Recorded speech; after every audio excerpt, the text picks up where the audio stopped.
All right, welcome back to the Run.down post-game show here on the Strickland YouTube channel. If you listen to this the day after, it is the Strickland Podcast Network. Knicks pick up their first win of the season, 126-120 over the Atlanta Hawks in Atlanta. Before we get into everything, though, I must start off with this. The last of the major pro sports leagues kicks off this week, and BetOnline is your top spot for all your NBA action this season. With MLB postseason, NFL, and college football and NHL in full swing, BetOnline is your number one source for wagering news, odds, trends, and predictions. Get everything NBA at your fingertips with both desktop and mobile access for every sport anytime. Head to the BetOnline app today to get in on the action. Don't forget to use promo code BELIEVE, that's BLEAV, to receive your 50% welcome bonus on your first deposit. BetOnline, where the game starts. All right. Knicks win in dramatic fashion, as they always do, it seems these days, making sure that we don't get an easy win. And we'll talk about that as we discuss the game. I am Sam. I'm joined by Tyrese, aka London's Theory, on Twitter. I think it is only right that we start off with RJ Barrett and Jalen Brunson, but I think we should start off with RJ Barrett. I think this is probably one of his best games that he's ever put together in a Knicks uniform, I want to say, as of recent or in general. 26 points, 3 rebounds, 6 assists, 1 steal. 9 of 15 from the field, 3 of 5 from the field, from the 3-point line, 5 of 6 from the free throw line. The passing looked good, the shot looks good. Had that nice little midi to kind of give us a solid lead as we were heading late into the fourth quarter. As the Knicks were, well, not even just the Knicks, but the Knicks and the Hawks were both terribly missing shots. And RJ hit that big shot. But yeah, I mean, RJ just really looks really good these first 2 games, and that's very encouraging. And hopefully, he can continue this momentum, because usually he doesn't have early season success, which is something that we made a big um deal of in preseason. And we all talked about how, like, hopefully the FIBA basketball will help him gain some momentum heading into the season. So it looks like that is actually picking up some steam, and hopefully he can continue this going forward, because this bodes really well for the team. As you know, things are not weird, but, like, there are certain players that are, like, it's in the beginning of the season, certain players could have off nights. So if RJ can supplement for other players having off nights, then that's pretty good. Honestly, like, this is arguably a top 5 game of his career. It's like the 3-level scoring he was able to provide, the passing. This was probably the best passing game of his career, or at the very least, like, the best passing game he's had since, like, rookie year RJ Barrett, where he got nothing but usage, and it's a really refreshing thing to see him do this. Like, his defense was complete this game. I thought he played really well defensively. I thought he fought off his screens really well. I thought off ball he was locked in. I thought on ball he was aggressive. I thought he was forcing the issue, especially with his steals, which is really, really encouraging. Like, this is the tentative 2 best. Like, this is the best touch he's gotten off to his career start of season, and, like, he looks complete as a player, which is a very, very good sign if you're a Knicks fan. Definitely. Yeah, I mean, like, he also just looks more sure of himself. You're not seeing such the erratic just the erraticness that he had last year in terms of, like, the shots.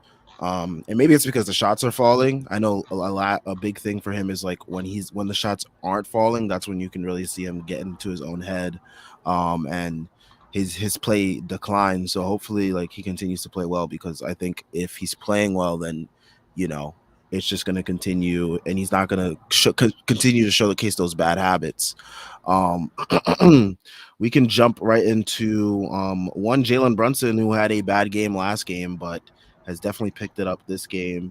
Definitely helps playing against the Hawks. Hawks aren't really a good defensive team, so this is a good pick me up spot for a Jalen Brunson. 31 points, 3 rebounds, 5 assists, 11 for 21 from the field, 8 of 12 from three. For a moment there, I thought he was really going to at least tie Evan Fournier record. It would And have they been kept nice. cutting, and the cameraman kept cutting to Fournier on the bench. It would have been nice to get that back in some African American hands, but it's okay. J.R. Smith still got us, and that's all that matters. Yeah, so I mean, hopefully, JB can get that record at home. But it's good to see JB taking all these threes. I think a lot Yeah. of Knicks fans had suggested that the leap for Jalen Brunson, because a lot of people are like, how can Jalen Brunson make a leap heading into this year, seeing what he did last year? And a lot of people pointed to the 3-point shot, added 3-point volume, a different shot diet, or at least adding more shots to his shot diet. And it seems that this game is a good indicator of what it could look like with him adding this steady diet of more threes. He took 12 threes today, hitting 8 of them. That's obviously not going to always be the case, but the fact that he took 12 is like We've been pretty. begging for it. We've been begging Exactly. for years, man. I think I would see the day where Jalen Brunson is taking 12 threes in a game where he took 21 shots, unless he was on like a heater. And he scored 30, but I wouldn't consider this like a heater for him. He was just really effective from three, and I think he understood that like his two ball wasn't going. He found it hard to kind of finish with his floater, finish in traffic around the Atlanta size. And he took the open shots that were available, and he was actively taking pull-up threes, which is, I think, probably the last step for him in terms of like an offensive player is just being willing to take those threes. We saw it a bit in the playoffs when like the teams would like wall up so deep into the paint that he had to take those threes. But like it's so encouraging to see him take that shot because that's the shot that he should be taking more of because he's so good at it. So I like the fact that he was able to take it. I like the fact he's able to make them, and ultimately speaking, like when he's able to do that stuff, he scores in bunches. And if the 2-point shots come together, then like you're looking at a very very potent scorer. Yeah. The fact that he was still able to put up 31 with the struggling 2-point shots, very encouraging, because we know that the 2-point shots will drop. I think there was a case of last year where it was like the 2-point shots were really good, but like the 3-pointer wasn't dropping as well early on. So at least I think this year we're seeing a little bit of an inverse of that. And we know last year once he got things turned around from three and the 2-point shot was falling, we saw what that looks like. And the fact that he's adding more threes to his shot diet this year, and we know the twos will drop, it's definitely looking like he is going to have a all-star year this year if things continue on this trend. And that is just like really good for us, our ceiling, our outlook. Hopefully some other players can turn things around, as we will discuss through tonight's post game. Let's jump to one Mitchell Robinson, 7 points, 13 rebounds, 4 steals, 4 blocks, just all over the place. And I thought he did a great job on the pick and rolls with Trey and Capella. It helps that Capella and Trey also had like shitty nights. But that was due to like him. Like he was a big part of that. The defense on Trey was really good by Grimes and Quickly, and RJ on occasions. I thought it was really good on him. And yeah, I just thought like the pick and roll defense on Trey and Capella really disrupted their flow, and they weren't able to really get things going. Despite that, we still managed to get down to the wire basically with them and almost give this game away. And we'll talk about that too. But talk about what you saw from Mitch tonight, Tyrese, and what you liked, and go from there. Honestly, like you said, his ability to guard the pick and roll, I felt that Capella could not mess with him. Capella could not mess with him, and anytime Mitch tried to use his physicality and his size against Capella, Capella had no answer. Like, I get it. It looks sexy in the scoreboard. Like, Camilla had 13 and 13 tonight. Mitchell Robinson dominated him. Like, wasn't close in their minutes. Like, I think is representative from the fact that like his plus minus is the second highest plus minus on the team, and Capella's is the worst on the rotation. When those guys were on the court together, Mitch Robinson bodied him. Like Trae Young could not do anything against him with Capella. Capella can out physical Mitch Robinson, and that just kind of shows you how potent Mitch Robinson is as a defender. Like that is an all defense caliber level game where you just see him like muck up passing lanes and you see him make life hard for people at the rim. And yeah, like I don't think I've seen him play a much better defensive game like that because it was just all around dominance. Yeah, Yeah, that was again like there's so many positives to take away from this game, and I feel like especially for RJ and Mitch, it was like career best games in terms of like impact. definitely.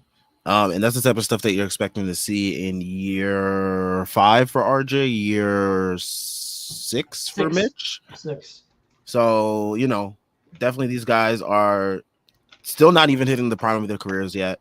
Showing improvement.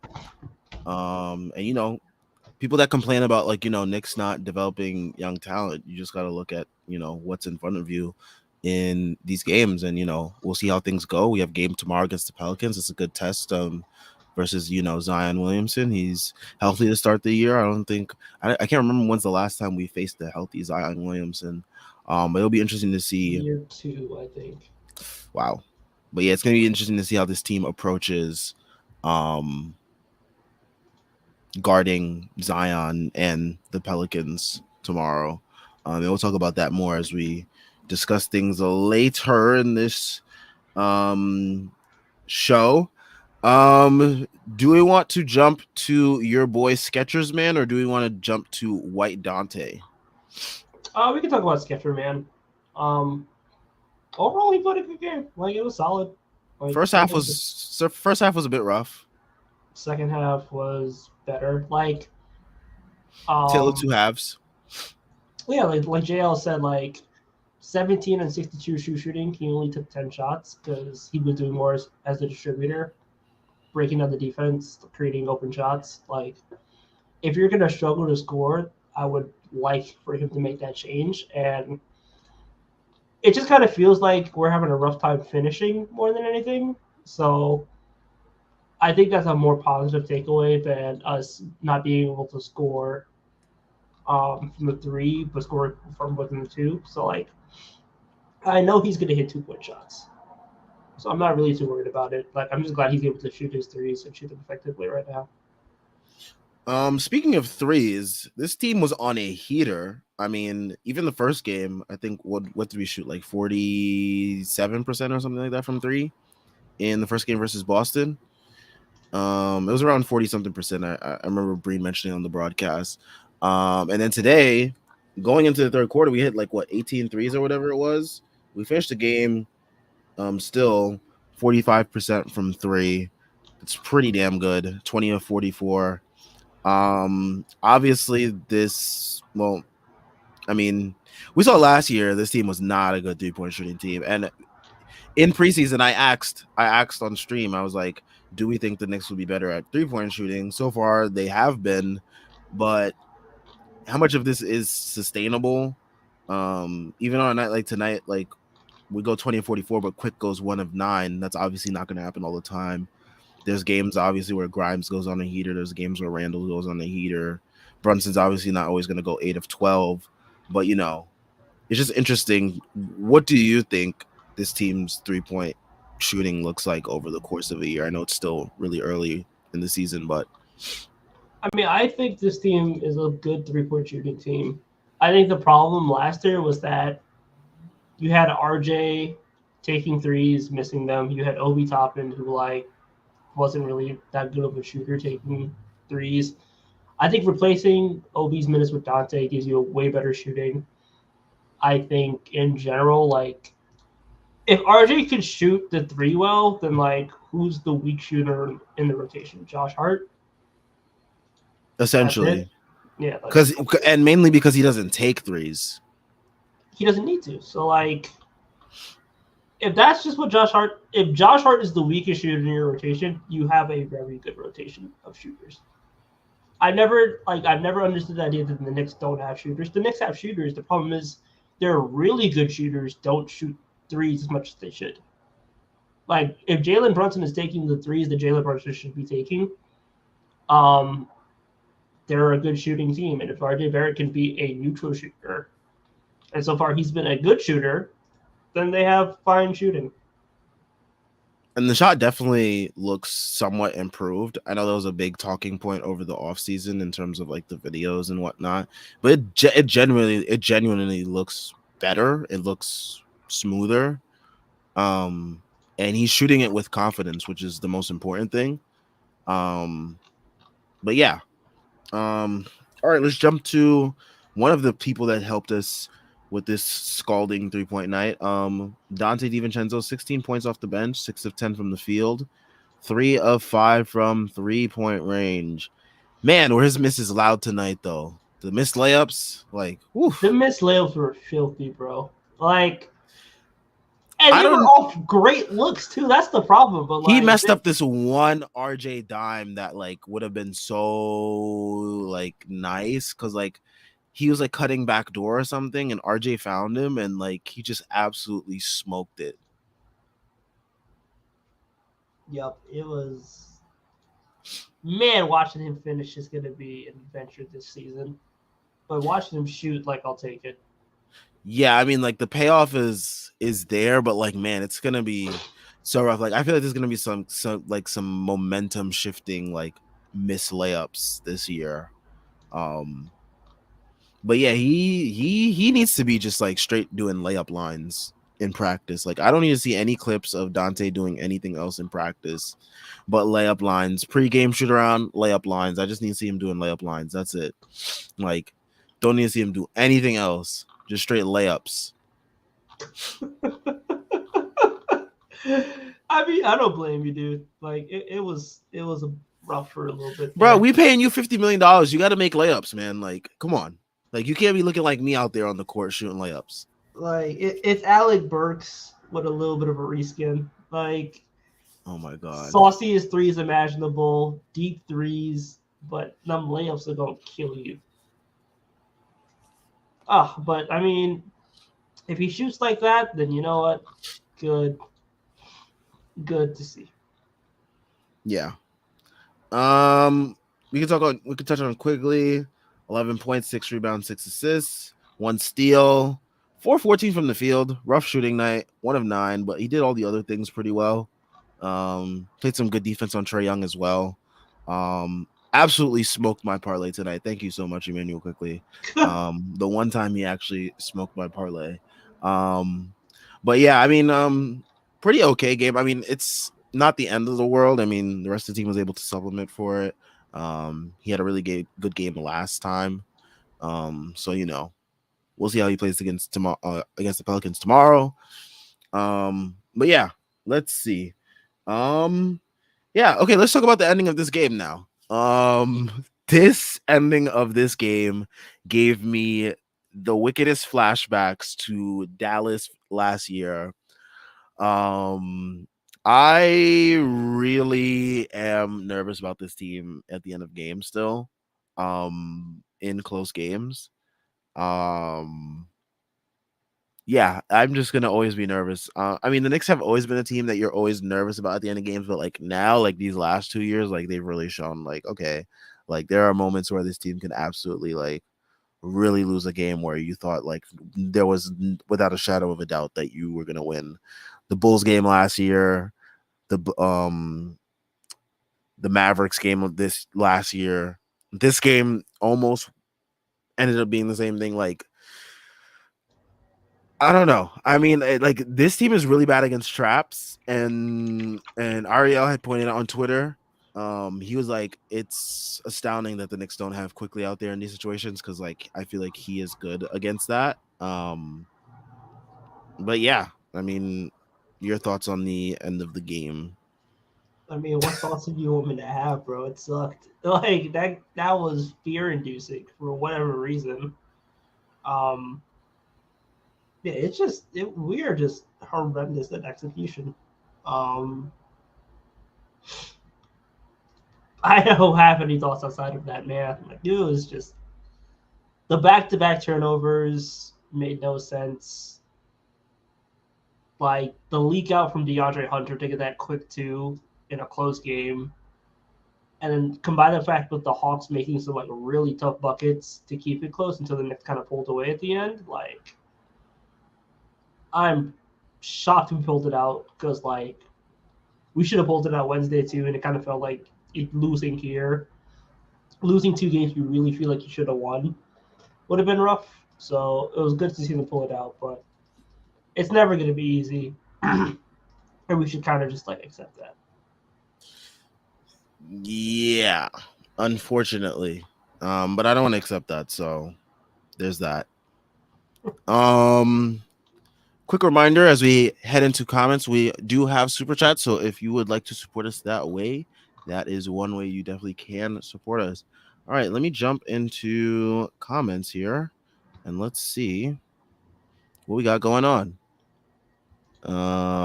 Chris Bernhardt says, I swear I never want to watch a defensive game like this ever again. Hurts my soul watching this many layups and transition buckets. Oh yeah, one thing that else that we didn't touch on, the turnovers, man. Oh my gosh. This team and turnovers. It is something that it's either get turnovers or like the live ball turnovers are the absolute worst because it gets the team in transition opportunities. And it's just not a good thing for us.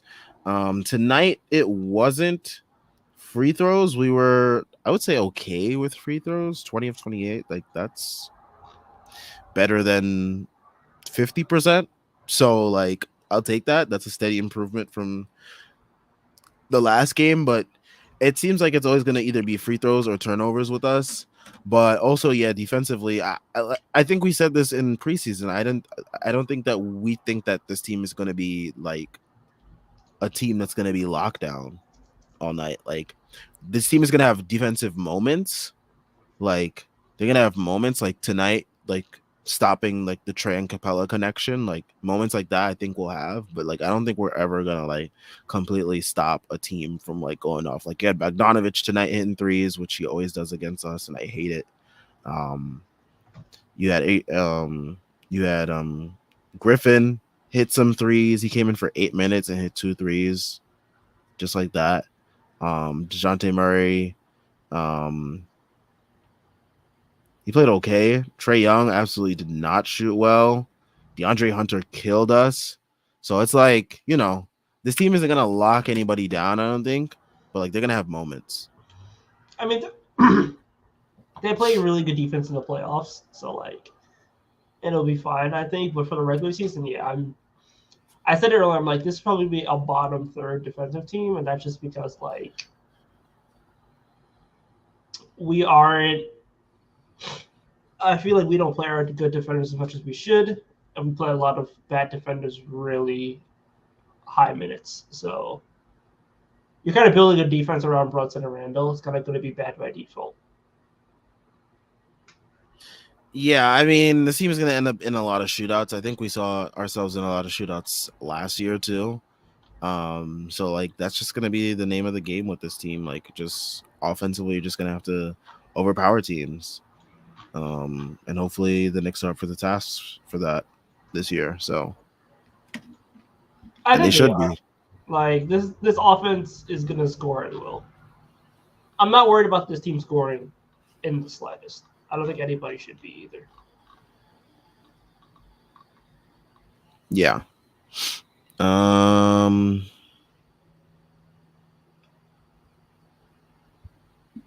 Ace Bouchard says love Grimes, but he's starting to have a laundry list of insanely unclutched moments in his career.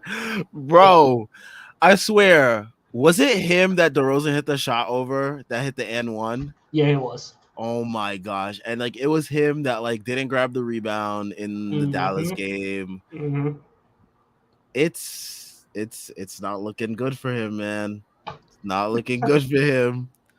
Grimes, man, something you should have worked on in the offseason. I don't know if there's a way to work on it, but like whatever you was working on, it's not gonna help you in these situations, JJ dog. Redick is not giving you these pointers, bro. Oh my gosh. Like he has a lot of head scratching moments. There was a moment in a Pacers game last year too. I think that someone just mentioned that like he had like we didn't lose that game, but like he had a turnover in a Pacers game I think it was late the in that game where game. like Randall had the poster and Brunson had like 30 points against Halliburton. I think so.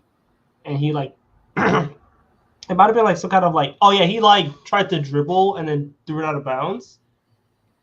Yeah. Then Yeah. Grimes, the ball should be as far away from you as possible in these moments. I'm sorry, Unless bro. you're shooting. Yeah, unless you like about I to didn't even shoot want to it. like stutter step, like just shoot it. Don't even like try to dribble, attack a closeout, nothing. Just shoot. Oh man, but you know, hopefully he'll get past this. But yeah, he's got that reputation right now amongst Knicks fans. Um, Hawkeye 420 says this it had everything at a Knicks bingo. We should create that is an idea for the Strickland. Create a Knicks bingo card and see how like you know if folks can fill it out during a game. That is an interesting idea right there. We might break a lot of people if we make it a drinking game. So Oh, don't do that. Like that is how you like take a shot every time. Take a shot every time. What? live ball turnover. Oh my god! Like people be dead. That'd be alcohol poisoning. Especially if you play with the Raptors or something. Oh my god. What if we play the Raptors? We need to have Zach on this. Okay, we play the Raptors December 1st. Zach, if you're listening, we need a bingo. We need a drinking bingo game by December 1st, specifically for the Raptors. Oh my god! Prison ball. Exactly. You see the vision. And the vision is double because we're getting everybody. Dante missed layup free space. Oh my god, that is how you kill somebody. Dante missed layups drinking game in one night. You get someone wasted. Oh my god. Ace Bouchard says, I think it was one of RJ's most solid game. I think we've seen better games though, but never any that did well enough without very hot shooting from three. That is true. Never any that did well enough without very hot shooting from three. Tonight wasn't really a hot night from shooting from three, which I think really makes it that much more encouraging, I would say. The fact that, you know, he did this on just 3 of 5 shooting, and we saw a litany of things that he did well. So I think it was like the best maybe all around game. Because we've seen games where like RJ really gets on a heater, or like RJ's really good at driving to the basket one game, or RJ's like doing this one thing really well. So the fact that he was able to put it all together, and I really like this mid range that he seems like he's added, like this like one dribble pull up in the mid range. He takes like I would say maybe like 2 of these a game, which is like I think the right amount. Like you don't want to get too crazy with it, but you also don't want to like not have it in the bag essentially. So if he can continue that shot up and then continue the like, you know, 3 to 4 3-point attempts, you know, making about half of them or so a night, like that's pretty good, I think, and continuing to get to the line, which seems to be a concerted effort from him.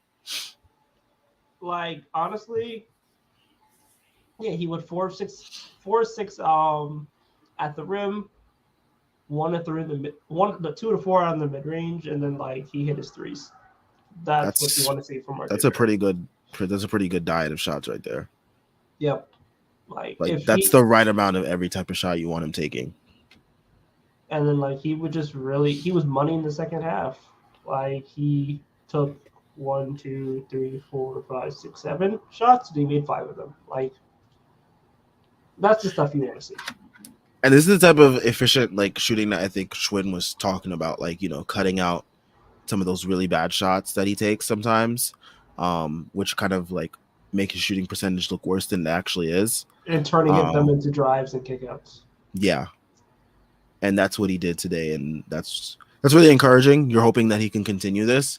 That's always the case with RJ. You're always hoping that he can continue these positives that we see because they're there, and that's what makes it frustrating when they like don't happen because you're like, okay, we've seen this happen before. We know you can do it. So like please do it consistently. So far for these first two games, it looks like he's done a pretty good job at that. But yeah, we'll see how long that continues and hopefully it does.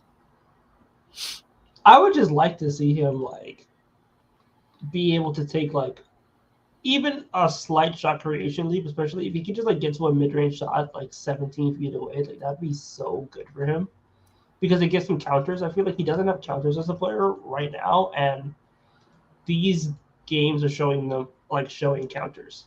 If he's able to like one dribble pull up into a 2 point midi, like do you want to chase him over screens as much? No. And then like if he's able to be a decent shooter, like do you want to go do you want to go under? Like there's potential for him to have like a lot of counters, and this is a beginning. It's a start. It's early in the season, but like if he's able to do things like this, then it's encouraging. And Right. honestly, he's going to New Orleans, where like a couple years ago he had that game where he went off for 30. So let's see what happens. It's a good place for him. Good things happen. Good Toronto's so things. fucking sorry. Oh my god. What happened? They gave up the game. I saw they had like a 14-point lead or That something to the Bulls. no, the Bulls tied the game in the fourth. They were up 3. Sorry, Toronto was up 3, and then they gave up the fucking game. This team sucks, man. That This was like, like a toilet bowl game. dude, this is a Two 93 pieces of shit 93 just going at it. 93 going to overtime. This game is prison Ew. ball. Ew. Prison ball, The dude. Bulls about to have another players only meeting. Dog, after Zach game 2. LaVine got 6 points and 2 of 12 shooting. This People game want to is trade for him. filthy, bro. Minus 24. Nobody else Gross. is higher than a minus 7. There were grown men on this website talking about trade for Zach LaVine. Gross. Gross. All right, let's see what other comments we got here. Jordan Bubsy says Hawks are terrible on defense. If we play close to around half of the defense against Boston, we win by 30. But we're consistently inconsistent on the end and some weird dumb turnovers in the fourth. Missed free throws lead to unnecessary close victory, but we won the game that we control from start to finish. He asks, do we use Giannis's plan for Zion to build a wall against him at times, and then let him shoot? I mean, he's not. You're not going to stop Zion from going to the paint. He's he's too strong. He's too big. Pause.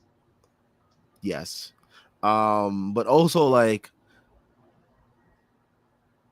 yeah, I don't know. Like, I You just gotta hope the other dudes don't make their shots. Yeah, like and their like, offense when it's good is too good to stop. You just gotta hope that Brandon Ingram shits himself, and CJ McCollum does CJ McCollum things. Like he plays like he's the president of the PA instead of playing like he's an NBA player. yeah. I don't know. Yeah, CJ McCollum's really like CJ McCollum, Brandon Ingram. They're like very hit or miss some nights. And Zion's really like the one that like takes them over that top, which is why they were like number 1 seed in the West last year until he got hurt. But yeah, I mean, it's going to be very interesting to see how the Knicks do approach defensively, guarding him. Because, like I said, I think it has been quite some time since we've seen Zion in action versus the Knicks. But yeah, I mean, I'm interested to see how that goes tomorrow. It should be a good game. I think the Knicks should come out on top. None of the Pelicans really scares me besides Zion. Zion doesn't really scare me. It's just like Zion's just like really that good. So it's like to have that respect for him. But other than that, I really don't have much qualms about anybody else on the team. Like if Brandon Ingram gets his game off, then so be it. Brandon Ingram catching a random stray. All right. He just doesn't move me, man. After I saw what he did on Team USA, it's just like, bruh, like I am not moved. You don't want to send him to like international competition because he'll respect the Geneva Convention because he's not going to hoop at all. So that's why we send him in the Avengers. It's fine. Brandon Ingram served his country and he served it well. He got LeBron off the couch. That's all that matters. I don't bro. think that was his goal, but Had LeBron going, I can't stand this shit. Stood on a wine glass. He's like, all right, man. oh To turn this shit around, you got a whole screen of like Steph, KD, and like Joel Embiid in the corner on the big screen, talking about what we're gonna do, fellas. Drew Holiday is on the screen as well for whatever reason. Brian Benjamin mentions he does not see the super chat function. I will gladly hop in the YouTube chat real quick and try to figure out where it is. While we do that, though, JK says I can live with the turnovers. Trying to make the right pass, giving up transition looks after made baskets kills me. Yes, that was one that like I think drove Tom Thibodeau crazy and like he had to call a timeout. I forgot which. It was in the fourth quarter, and they had just made a layup, and then they gave one up, and it's so annoying. Let me see. Where are Joel, what is Cam Thomas doing? What is Cam Thomas at 28 points? Because they're just letting what him. is going on? They're letting him cook. This is filthy. Like this is not the hoops that I know and love. Brian Benjamin, I am getting on this for you right now, man. I am doing my best technical work.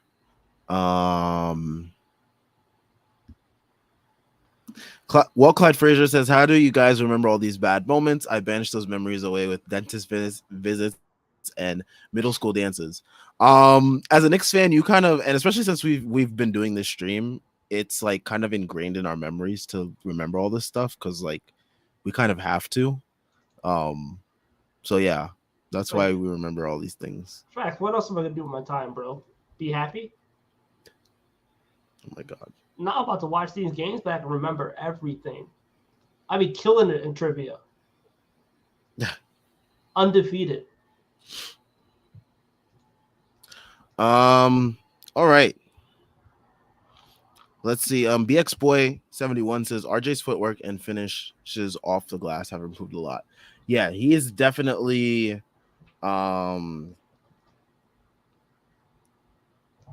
he's definitely improved those, and I think his time in FIBA as well as just Drew Hanlon workouts.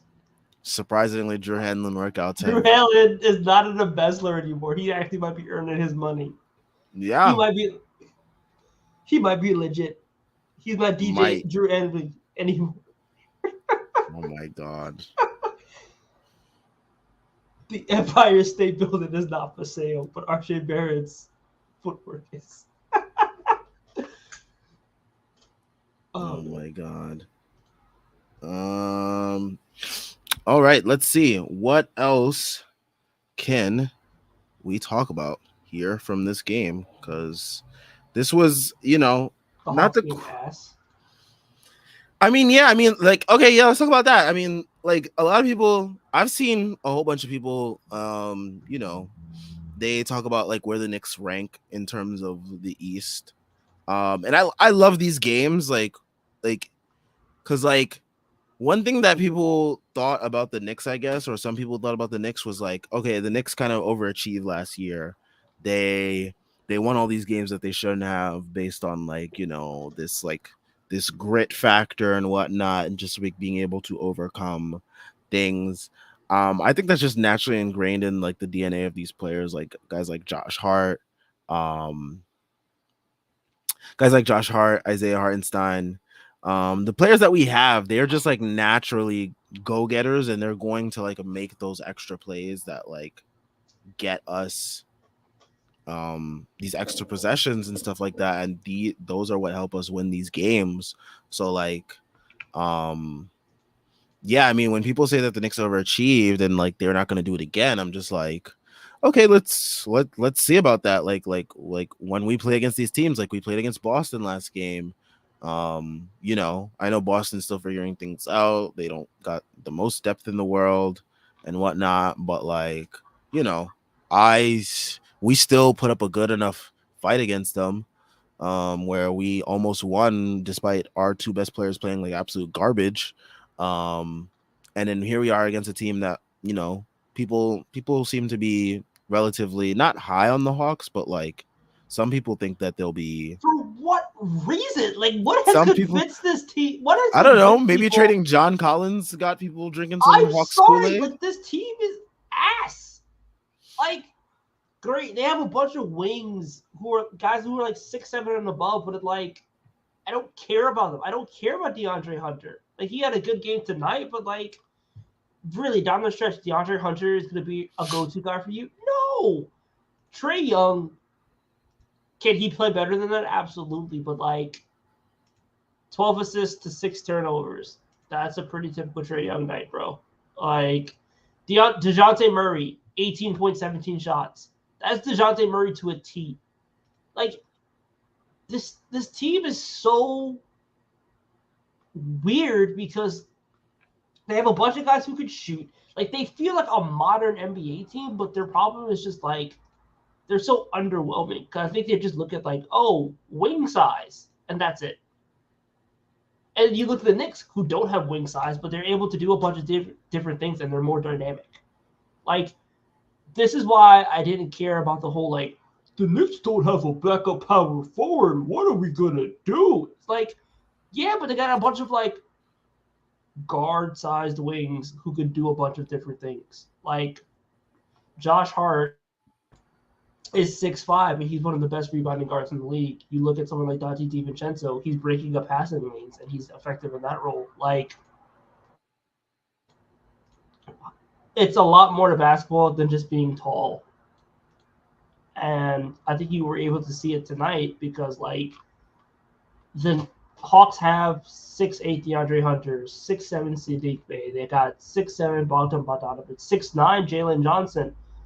AJ Griffin is 6'6", like, and the Knicks were just better because they were able to just do more as the team. They were able to be more effective. They were able to, like, there's just more intangibles that the Knicks have that the Hawks don't have, and their only intangible that the Hawks do have is height. I don't care about their height. Yeah. Also, this game is filthy. Why am I watching this shit, dude? What game? The Hawks Toronto game. Like, Toronto Bulls. Yeah. Sorry, Toronto Bulls. I'm still thinking about the Hawks. Mixing up all the doodle teams. It's okay. Yep. This is just the worst bout of hoops I've ever seen. Like, this is some shit that belongs in the 90s, bro. And not in the good way. 103-99 dogfight. Oh my god.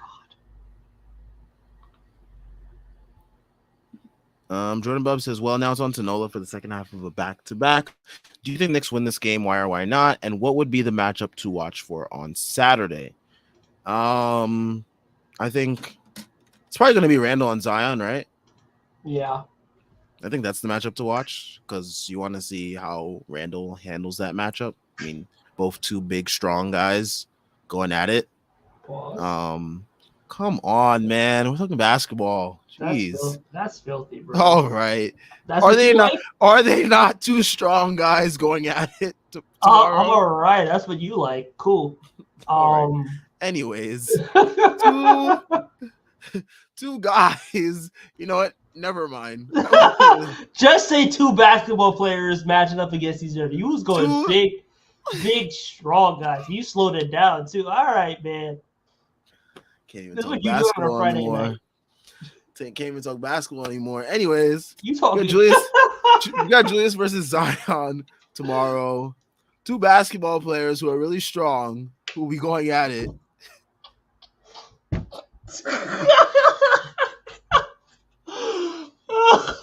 No matter what I say, man. No matter what I say. Anyways. No, you got it. I got it. You got it. I don't even know what to say anymore. Because, like, Chris Bernhard is taking it to a whole nother level here. Two big, beefy, strong men. Okay.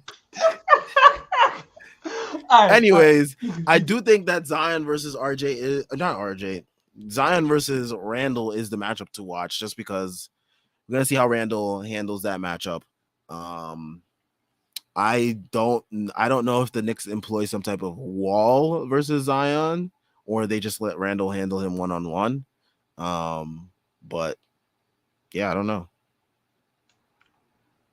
What do you think the Uh, matchup to watch for? you studying and handling another man one on one. Alrighty. Anyway, yeah, I think Randall versus Zion is probably the match to watch. It's how much can Randall exploit Zion defensively versus how much can Zion be able to get in the paint against Mitch. I think the Knicks can win the game. Do I think they do win it? I'm not too sure because I think the Hawks are coming off of 2 days rest. Yeah, 2 days rest. So I don't know if the Knicks win this game. Well, if they did, would it surprise me? No. I don't think the Pelicans defense is good. I feel like the Knicks will be able to get their threes up, and I really think it's gonna come down to like what can the Hawks generate. Sorry, I keep thinking about the Hawks. What can the Pelicans generate without Trey Murphy being there? So that'll be interesting to see. Yeah, that's one of their big 3-point shooters, and he's hurt, right? Yeah, he's hurt. Ooh. Chicago won the game. How was that game even real? Worst game I've ever seen, bro. Oh my god. I don't know how that was a real game. Alex Caruso is actually insane.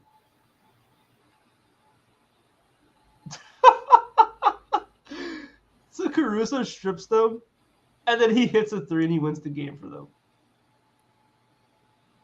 Makes no sense, that game. Pascal Siakam was a fraud, and I keep telling y'all this. Please believe me. Let's see. We have Ace Bichardi says Knicks also got an underrated solid amount of on-ball creation. Brunson, Randall, RJ, IQ off the bench is enough with the off-ball shooting and offensive rebounding. I guess when we're talking about the structure of this team and people underestimating the Knicks. If RJ plays like this consistently, not saying he needs to get 20 points per game, but if he could give you like 18 points per game efficiently like this, then yes, the Knicks have enough. And gives you the passing and the defense. And yes, because like this is ideally your third option. This is what he does. Really good defense, effective enough shooter, is able to score when needed. Yeah. That's all you need from a third option, really. It just comes down to if Julius Randle can show his ass up when it gets warm outside. We'll see. And that is a very, very loaded question, and I don't know if the Skechers can take us to this point right now. Well, it's an even year. He has the 2019 haircut. He's wearing Skechers. This is like 3 horsemen of the apocalypse, just like all lined up. He had a solid game tonight, so you know what? There's a chance. We might solid. Okay, 17, 12, and 9. Like if it was the triple double, I would have been out here filthy. So, but it's not. So, JK says the Knicks lineup is very versatile skill wise, but they're not all 6'9" people. And they're all not 6'9", so people don't give them credit. Yeah, I mean, if you don't have like a bunch of 6'9" super versatile guys, you're not gonna get all the credit in the world for doing good things. Brian Benjamin, I know that you mentioned the super chat thing. We will work on that. I will talk to whoever is also in charge of our YouTube, and we'll get that sorted so that way you can figure out where that is on the chat, because I did enter the chat from another account and did not see the super chat thing. So I believe that is an issue that we do need to resolve. But yes, back to Knicks. The X-Boy 71 says Julius did not have it going, but his process was good, passing out of doubles, not forcing too many shots, letting RJ cook. I'm encouraged by that tonight. Only took 10 shots, 12 boards, and 9 assists. Had almost as many assists as shots. I believe this may be the formula going forward. It's not. Relax. The dude is a gifted scorer. Like, Ain't showing it right now. it's 2 games, bro. 2 He's games. 2 games too 17 many. points on 62 true shooting. Relax. 2 games too many. All right. Just saying. All right. Just saying. Sorry, he's not Cam Thomas, bro.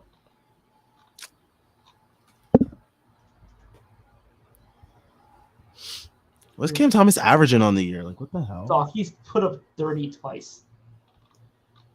Imagine he wins the scoring title because Jack Vaughn's like just letting him cook the whole year. Bro. That would be hilarious. Dog. Cam Thomas, like, Cam Thomas scoring title, just like everyone predicted. Oh my god. I don't know, man, but like that dude is easily going to put up like the numbers that Alonzo Trier puts up in 2K in his head. Like, Cam Thomas is Alonzo Trier with developmental equity. I tweeted that a couple days ago. Like, that dude can score. Like, he is a 20-point per game scorer getting out of bed. Like, that dude can score. It's just a matter of, can you do the other things? Yeah, which is why Jack Vaughn is very hesitant to play him. And I mean, it makes sense because like that lineup lacks creation. So putting Cam Thomas in there, it's a good fit. All right, so let us dive into, I guess, this next game, which we will be on post game for tomorrow. Knicks versus Pelicans. Pelicans, they are 1-0 on the season. I think Tyrese mentioned that they have 2 days rest. You know, I'm looking at their injury report. Jose Alvarado is out. Najee Marshall is out. Trey Murphy is out. They do still have a pretty decent roster, I would say. I mean, the Knicks. Let's see if the Knicks the ESPN analytics predictor, because they predicted us to lose to the Hawks today. Big F you to them for that. They still have us losing to the Pelicans tomorrow. But yeah. All right. Oh, RJ Barrett is the Knicks season leader for points per game, or no? Is he? He should be, yeah. ESPN, did they update this or not? I don't know. He's averaging 25 right now. Probably then. Everybody else, yeah. But yeah, let me take a look at the Pelicans.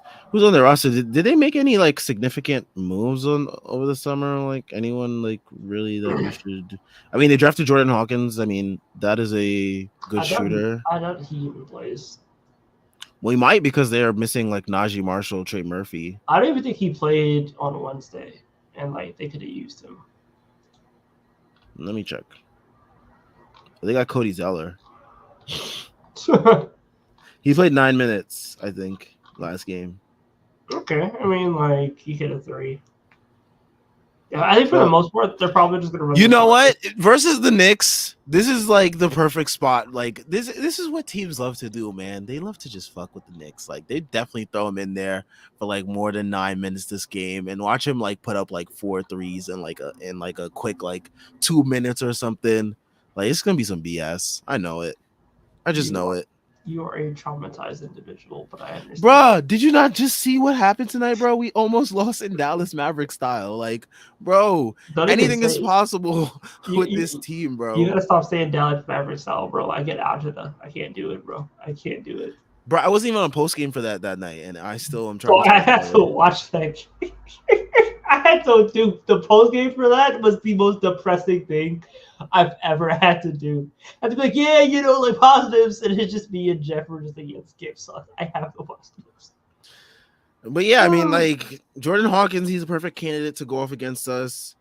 Matt Ryan, they Oh definitely yeah, would get throw your him out game off there. time. Let's Yeah, go. exactly. Our favorite, everyone's favorite part of these shows. Let's predict who's gonna get their game off versus the Knicks. We should have done this in the last game to see who would have went off against us. I probably would have picked Bogdanovich or DeAndre Hunter rightfully. I'm picking. Okay, so it can't be a starter. If it's a starter, then like it's cheating. Um, I'm picking Larry Nance Jr. Larry Nance Jr. Larry Wow. Nance Jr. is gonna get his game off. Oh, you know who I'm picking? I'm picking Herb Jones because so many Knicks fans were like, "Oh my God, why did we pick like Deuce? Because Herb Jones was right there." Like Herb Jones going off would be the perfect candidate to like piss off a whole bunch of Okay. Knicks fans, and it's just perfect for that. Okay, that's fair. That's fair. I know he's a starter, and that's kind of cheating, but Yeah, but like, still, okay, fine. Non-star counts. yeah. Herb Jones definitely is a candidate for getting his game off. He's definitely a candidate for having like a Torian Prince type game versus us.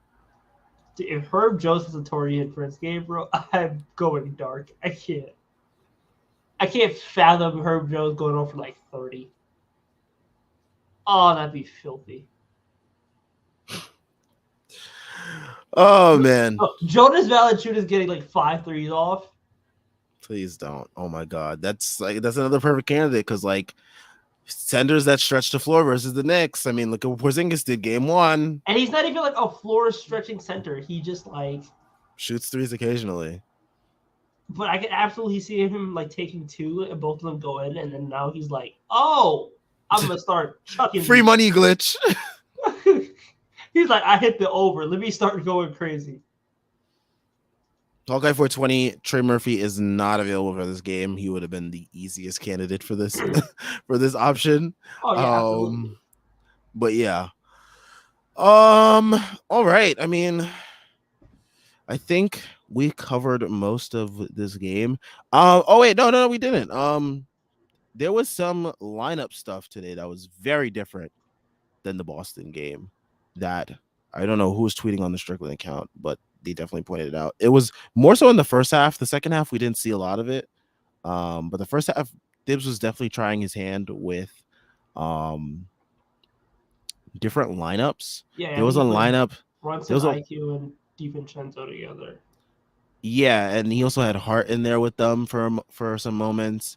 There was also a lineup with like Randall, DiVincenzo, I forgot who else was on the court with them. I think Hartenstein was there. But yeah, there was just like a lot of different lineups that I didn't expect to see, and that like I don't know, that was just very interesting. And like he was doing stuff with the guards as screeners too as well. Um, just like stuff that we wish we saw more often from Thibs. He kind of went away from some of that stuff in the second half, as the game got tighter. But hopefully we can see him do this more because I think this opens up opportunities for the Knicks to get different looks, get easier looks. So yeah. Yeah, I think some of them felt really interesting. I really would like to see that IQ Grimes Brunson backcourt again because I think that they both of them can guard up a position. So it'll be interesting to see. But I like giving DiVincenzo an opportunity to like guard bigger players. I think he's capable. I think his hands being so active allows him to like create opportunities to run. And quickly is your best pace player. Like he plays with the best pace on the team. So interesting lineup. I would like to see it more. I think we probably will see it more. But I also think Tips is kind of just like fucking around right now. He's like these is like the first time everybody's really healthy. So it's nice to kind of just see what mix and match a little bit, see a couple possessions at a time.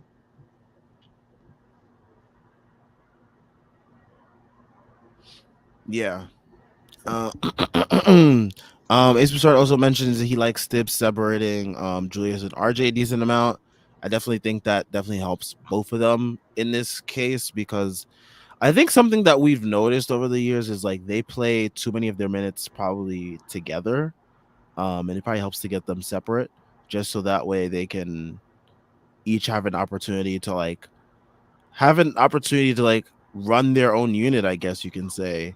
There were moments where RJ was out there with Hart and IQ and I want to say Brunson or DiVincenzo.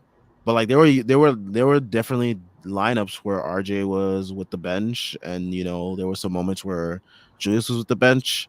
And that's just good to see. Hopefully Thibs can keep that up because I think that does well for both of those guys. Them not having their minutes so much overlapping with each other. Um but yeah, who knew staggering your best players would help them? Crazy idea. I mean, it's because RJ plays the 4 now, which is like a really good spot for him. He gets to have spacing around him.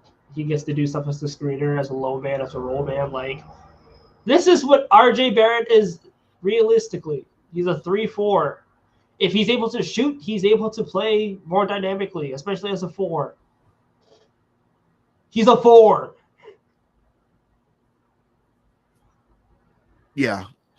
So yeah, who knew? Staggering your players. The front office just had to, shift some things around and glad Dibs is not doing the Jericho Sims and Fournier thing he did in preseason. It seems like it was just a sick joke to fans to get us nervous and scared. But yeah, I mean, yeah, hopefully we see more of that tomorrow. Maybe tomorrow Thibs just comes out with like a stagnant hockey shift lineup again. Um, who knows with this old man? But yeah. Oh, shit, Wemby. Um, but yeah, I think we'll end things off here. We'll talk a lot more about the Knicks tomorrow because we'll be back tomorrow because they have a game tomorrow. They'll be back.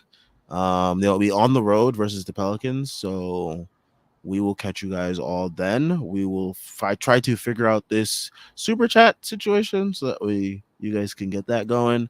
Shout out to everyone that joined us tonight. Knicks win 126-120, getting their first win of the season. Let's go for win number 2 tomorrow. Shout out to everyone that joined us. Make sure you guys leave a like and subscribe. We're on our way to 1K subs. So all that you do definitely helps us out. Check out all the links in the description to the merch, the site, the Twitter, and Patreon. Patreon gives you access to so many things, and there will be free access to a bunch of different pods, I believe, over these next week or so. That gives you guys a little preview of what you guys can expect. If you do sign up for the Patreon, you also get access to the Discord where you can interact with everybody that is over there.